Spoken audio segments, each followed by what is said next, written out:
Les chefs d'État des pays ouest-africains étaient en conclave le samedi 4 juin 2022 à Accra, au Ghana. La CEDEAO, au cours de cette rencontre, s'est penchée sur les transitions en cours au Mali, au Burkina Faso et en Guinée. 3 pays dirigés par des militaires venus au pouvoir par un coup d'État. Finalement, pas d'assouplissement ou de durcissement des sanctions lors de ce sommet. Sur le Mali, la CEDEAO n'est pas satisfaite des 24 mois de transition que propose la junte au pouvoir. L'organisation régionale maintient ses 16 mois au maximum. Mais au sein de l'organisation, le traditionnel consensus entre les États n'a pas été trouvé. Les chefs d'État ont donc décidé de renvoyer leur décision au 3 juillet, date du prochain sommet ordinaire de la CEDEAO. Jusqu'à présent, un assouplissement des sanctions contre le Mali et un éventuel durcissement des positions contre la Guinée étaient attendus. Mais rien à signaler. Le huis clos a été assez long, signe de possibles désaccords. Selon plusieurs sources, les pays membres étaient divisés en 2 camps. D'un côté, les partisans d'une ligne ferme sur le Mali, comprenant notamment le Niger, la Gambie ou le Ghana. Quant à d'autres, comme le Nigeria, mettent de l'eau dans leur vin et commencent à trouver des sanctions trop dures pour la population malienne, particulièrement en cette période de guerre en Ukraine qui impacte toutes les économies du monde. Chose rare, le président nigérien Muhammadu Buhari est venu en personne à ce sommet de la CEDEAO à Accra. Le Niger et la Gambie en particulier tenant à garder une position ferme sur les sanctions. Le sommet de l'UMOA qui a suivi celui de la CEDEAO s'est transformé en grand oral pour le premier ministre burkinabé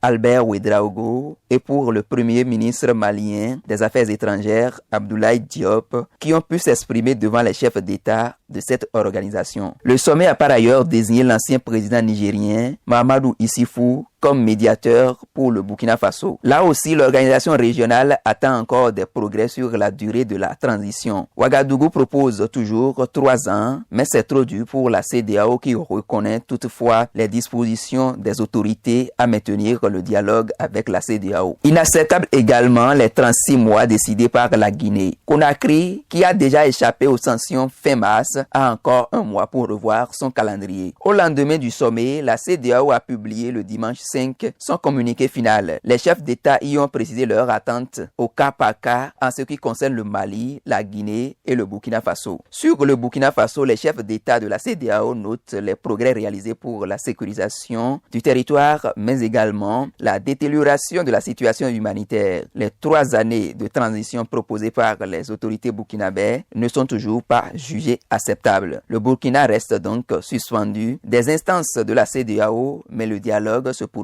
En ce qui concerne la Guinée, les chefs d'État ouest-africains se disent préoccupés par la dégradation de la situation sociopolitique qu'ils attribuent à l'absence de cadre approprié de dialogue entre les autorités, les acteurs politiques et la société civile. Ainsi, la CEDEAO demande à Conakry la finalisation d'un calendrier acceptable pour la fin de la transition et le respect des droits humains dans le pays. Enfin, sur le Mali, la CEDEAO maintient les sanctions économiques et financières imposées depuis le 9 janvier et demande au médiateur Goodluck Jonathan de poursuivre ses efforts. Le dialogue se poursuit donc avec Bamako pour parvenir à un accord devant permettre à la fois le retour rapide à l'ordre constitutionnel et la levée progressive des sanctions.